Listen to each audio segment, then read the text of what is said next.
Hello, everybody.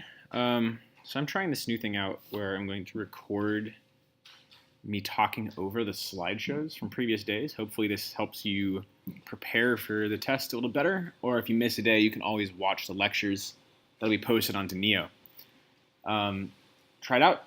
If it doesn't work or nobody uses it, I'll stop making them, but why not give them a try? Sorry if there's any background noise. I'm recording this in the teacher's lounge at DP, which is not the most acoustic friendly place around. Okay, let's get started. So we talked about an intro to macroeconomics. The differences between microeconomics and macroeconomics is one studies individual markets and industries, that's microeconomics. And macro really want to observe the entire economy as a whole. So we're looking at economic indicators. That's what we talked about today. In order to really gauge how the economy is doing, we look at a few numbers. So those indicators will answer this question, our guiding question for the next few weeks. What makes an economy good and how can we tell? So traditionally, a good economy has economic growth, low unemployment, stable prices, and a bullish stock market. So the way we measure this are by a few different numbers, and these are called economic indicators. The first and most important is GDP, followed by unemployment rate, inflation rate, and the major stock indices. So I'll go through these pretty quick because I can imagine a video of me talking about this for 10 minutes will be super boring for you all.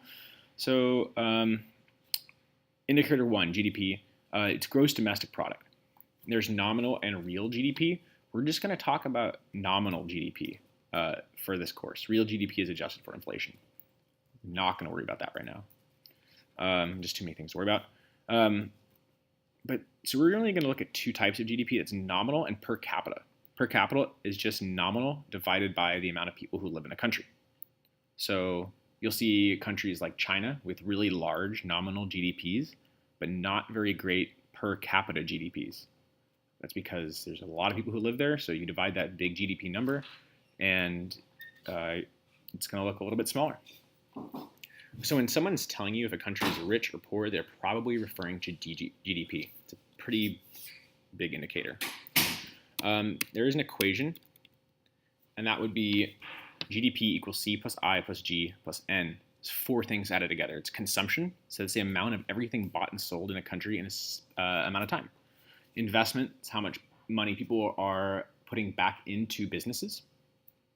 Government spending, which is maybe the most self-explanatory out of all these, and just how much money the government spends on goods and services.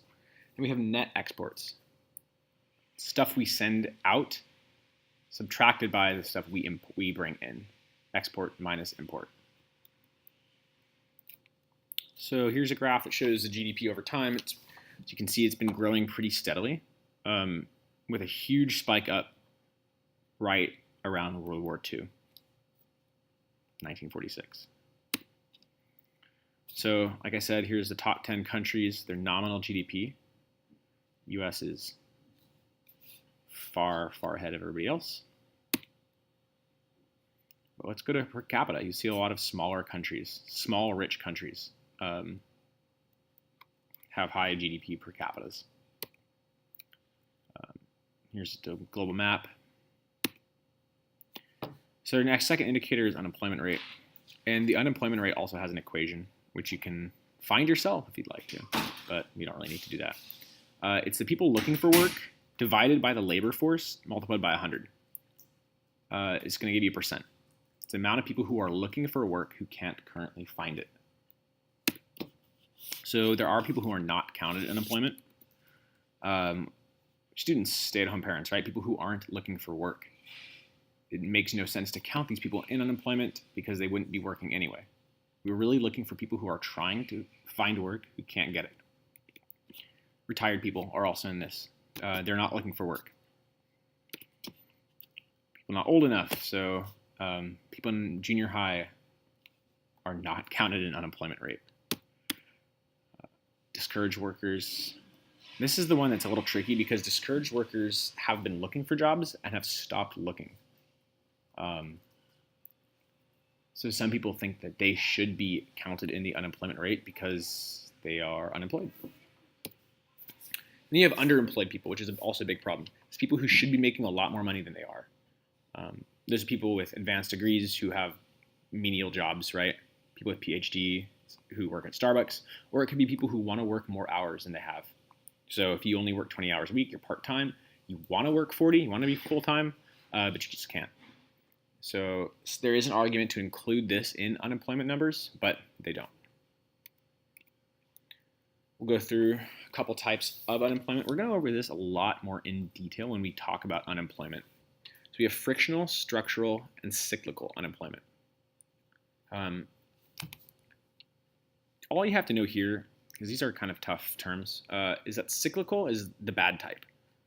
Cyclical happens because of GDP decline. So people can't work because there's no demand for, or a lower demand for their business.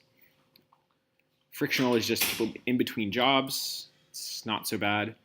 Structural is just a loss of demand for a type of worker. Not a loss in demand for the work that they do, but the type of work. That doesn't make much sense, how I just put it. But for example, like a milkman. Nobody wants a milkman anymore. There is no demand. Not because they can't afford it, but just because they don't want it. There's no need. Cyclical is because people can't afford. Hope that's more clear.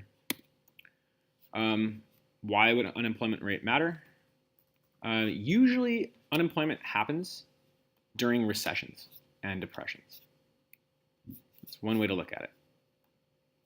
So in 2008, during the financial crisis, our unemployment rate skyrocketed from right around 4% all the way to 10%, which is a huge jump. Here it is during the Great Depression. We were up at 25% unemployment at one point in the 30s. We're going to go by a little faster here. Indicator 3 is inflation rate. Inflation is just a general increase of the price of goods and services. I think this image actually illustrates it really well. Back in 1988, this is how much $20 could buy you. Not really, it's a little exaggerated. But I wouldn't know, I wasn't around back then. But in now 2013, it can buy you, what does that look like, a bag of lettuce or something? Great. I don't know where they're buying their food. Maybe they're going to Whole Foods or something. Stuff's really expensive. Either way, the bad part about inflation is that consumers lose purchasing power. So they have the same amount of money but can buy fewer things. And therefore, the value of their money decreases. So we talked about this a little bit on Thursday. We're going to talk about it more when we go over unemployment and inflation later in the week. But as a rule, when unemployment falls, inflation rises. So as people have more money, they have jobs, they're earning more money, the supply of money increases. So remember from supply and demand, when an increase in supply happens, prices are usually lower. So that's what happens with money. As there's more money, it's actually worth less. This is demonstrated here in the Phillips curve. It shows an inverse relationship between inflation and unemployment. So economists at the Federal Reserve really try to find a balance between inflation and unemployment for that exact reason. And then finally, we have our fourth indicator, which is major stock indices. And we learned about this in a previous unit. But generally, as the stock market goes, the economy is not far behind, meaning that if the Dow Jones is on the rise, typically, so is GDP. So if the major stock indices tell us how large businesses are doing, and large businesses are doing well, it means that people have the income to spend money on these industries. So I hope that makes sense. Basically, if the stock market's going up, we're doing all right. There is some caution here, and that is the economy is not the stock market, and the stock market is not the economy. You hear this over and over again. A lot of times people make the mistake of looking at the Dow Jones and saying, oh, the Dow is doing really well, which means so is our economy, when that's not necessarily true. So here's a recap. There's Dow Jones, Standard & Poor's, and NASDAQ. Those are the 3 indices. Only ones you really need to know. You've learned this already.